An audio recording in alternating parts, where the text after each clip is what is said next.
En el subtítulo o en el título de esta conferencia ustedes ven que se dice que sexo contento. La palabra contento es el participio pasado o pasivo, también lo llaman, del verbo contener, continere en latín. Pero contento, fíjense ustedes, los juegos del lenguaje, contento significa igualmente satisfecho. El que ha hecho lo suficiente, satisfecho, satisfacere, hacer lo suficiente, Aquí hay una serie de paradojas, porque aparentemente, si yo digo hay que contener, estoy siendo represivo, como lo era hasta los años 60, como decíamos, con toda la tradición de las religiones, etc. Pero si yo digo que yo al contener estoy ajustando una energía, comprimiendo una energía, optimizando, como los rayos del sol en la lupa, que se concentrando, modulando, sí. Y si digo que al hacerlo, al modular, al concentrar esa energía, estoy haciendo lo suficiente, es decir, estoy satisfaciendo, estoy satisfecho y estoy contento, ¿ven? Entonces, el lenguaje nos está indicando una paradoja. Paradoja que consiste en lo siguiente: aparentemente, si yo digo sexo contenido o sexo contento, estoy volviendo a la represión de los abuelos, de la religión, de que eso es malo, de que es algo prohibido, pecaminoso, aparentemente. Pero si yo por otro lado digo, no, contener es comprimir, es modular, y eso me lleva a satisfacción, a hacer lo que toca, a hacer lo suficiente. Entonces, estoy saliéndome de esa posición antigua, digamos, e incursionando en algo diferente. Y si además agrego, como les decía, que el problema de la energía sexual no se puede aislar del resto de energías del organismo, del ser humano, y que la contención sexual, o para ser más concreto en lo genital, la contención de la eyaculación es apenas una metáfora, es apenas una muestra de algo más grande. Entonces me tengo que remitir a qué es lo más grande, qué es aquello del manejo de la energía que me lleva a replantearme la vida. Y aquí enlazo con el comienzo de las conferencias de esta tarde. Para yo comunicarme con el cosmos, para revitalizar los vínculos con el cosmos, necesito hacerlo desde mi potencia completa en todos los aspectos de mi vida. Yo no puedo aspirar a tener un sexo contento si no tengo una vida contenta. Un sexo contenido, una energía sexual contenida, si no tengo contenida también, es decir, concentrados los rayos en la lupa y la presión del agua en todos los demás aspectos de mi vida. O sea, en la manera como me alimento, yo no puedo comer comida chatarra, hamburguesas y Coca-Cola toda la vida y engordarme y da lo mismo. No da lo mismo. Yo no puedo devastar el planeta y usar un planeta y medio, o dos, como los que necesitamos ahora, para poder vivir, y porque toca así. Si yo hago eso, estoy dilapidando la energía, no estoy concentrando la energía de mi consumo, por ejemplo, de mi consumo de objetos, de mi consumo de televisión, de mi consumo de agua.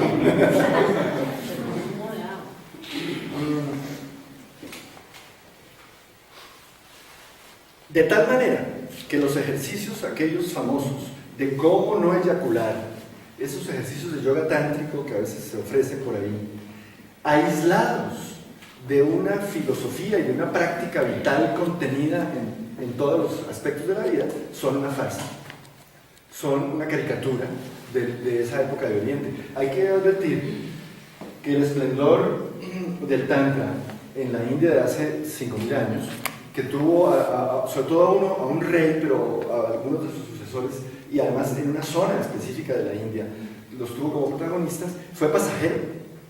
Hoy no existe como de manera social. Pueden existir reductos, grupos que lo mantienen, pero para un pueblo entero, para una colectividad, duró 150 años, algo así. Pero los antiguos tenían un lema que decía: del hecho a la posibilidad vale la ilación. Es decir, si existió un hecho, aunque haya durado un día, si el hombre fue a la luna, así fuera una sola vez, vale la ilación a la posibilidad de ir a la luna, cualquier persona, cualquier día, en el futuro, cualquier pueblo, etc. Entonces, el argumento de que ya no existe esa civilización del Tantra no quiere decir que haya que despreciar todo lo que ellos avanzaron y lo que se descubrió por parte de ellos. Vuelvo a repetirles, yo no soy yoga o yogi, no practico yoga. Sé un poco, como periodista he tenido que picar, los periodistas somos, ya se sabe, un océano de conocimientos con un centímetro de profundidad. Entonces yo he brincado en muchas escuelas de esas. Tal vez eso me ha facilitado ciertas comprensiones y mediante la analogía, la conexión con otras cosas que van pasando por la vida, pues producir algo como este texto, es posible.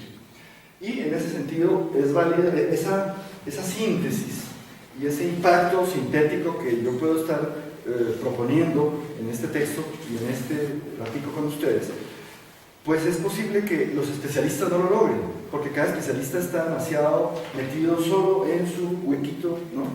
En el oído izquierdo, porque el derecho ya le toca a otro especialista. Mientras que un todero, un curioso, un ávido, como la curiosa, ¿no? Un ávido de la necesidad de entendimiento, como lo planteaba Conchita esta mañana. Me encantaron los derechos y la manera como ella se ha apropiado de eso de Max Neff. ¿Qué tal la necesidad de la creación y la necesidad del entendimiento y el derecho al entendimiento como algo humano? Un ávido de ese entendimiento pues puede llegar a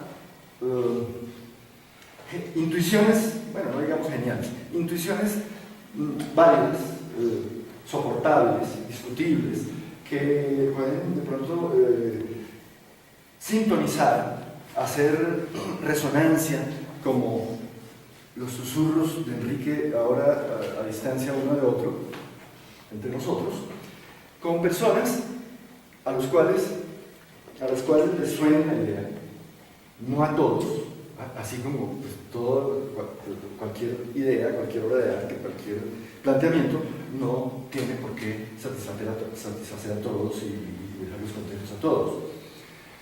En el proceso de esta historia, que pues, como toda ficción, como toda narrativa es muy difícil de contar, yo lo que estoy haciendo es, obvio, ahí en ese libro no se habla nunca de la palabra tantra, ni de la historia de 5.000 años, ni hablo de toda esta palabrería un poco técnica del manejo de la energía, no, se cuentan hechos, les pasan cosas a esos dos personajes, hasta que se llega pues después de un tiempo,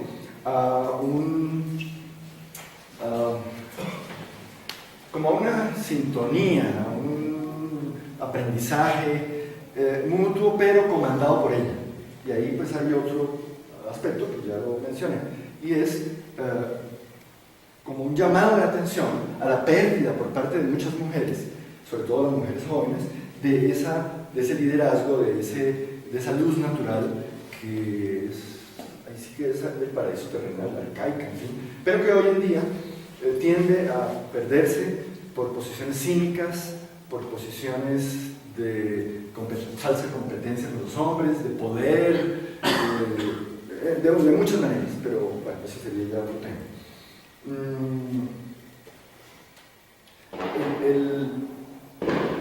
el asunto es que cuando se habla de educación sexual, por ejemplo, en los colegios, para los jóvenes en general, yo pienso que primero a nadie se le enseña que la sexualidad es una potencia, es una energía creadora fundamental para el ser humano y para la sociedad. Creo que por ahí no se arranca. Se enseña que es un peligro, que puede quedar embarazado, que le puede dar sida o cualquier cosa.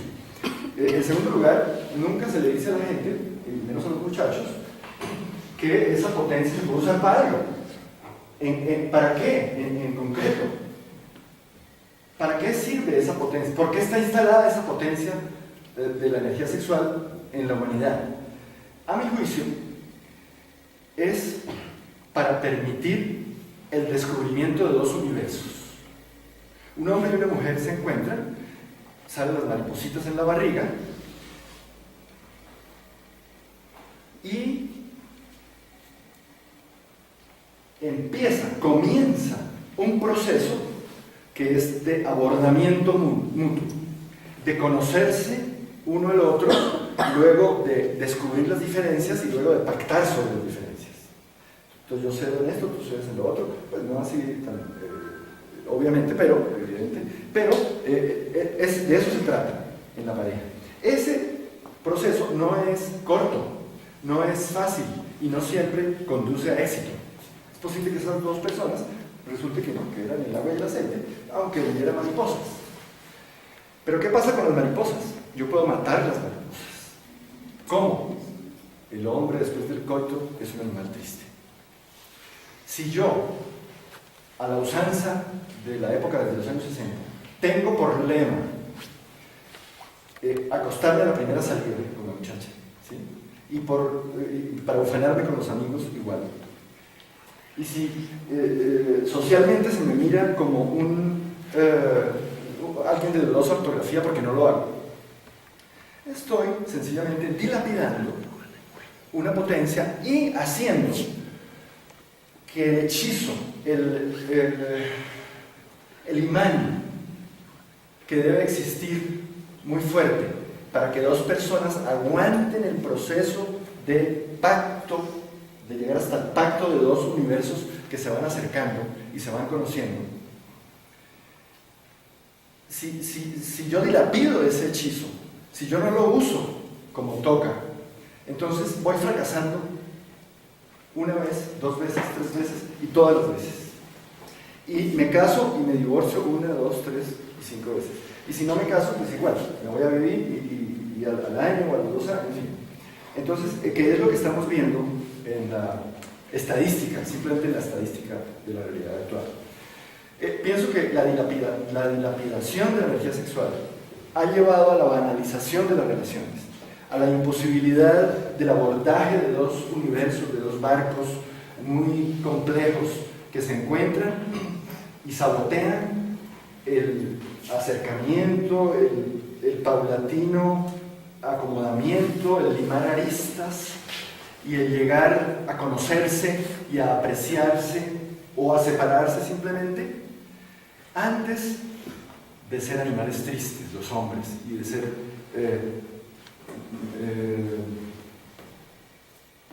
mujeres frustradas por no tener ternura las mujeres. En la educación sexual creo que a nadie se les enseña para qué sirve la energía sexual. Si se les enseñara a los muchachos que es para eso y que nuevamente ese abordaje de los universos es una metáfora del abordaje con el cosmos en general, con todas las dimensiones del cosmos, con la dimensión mágica del cosmos, con la paradisíaca, con la biodiversidad. Es que todo está conectado. Si eso se enseñara así, me parece que se les suministraría a los adolescentes y a cualquier persona, pero hablando de los colegios y eso, se les suministraría una visión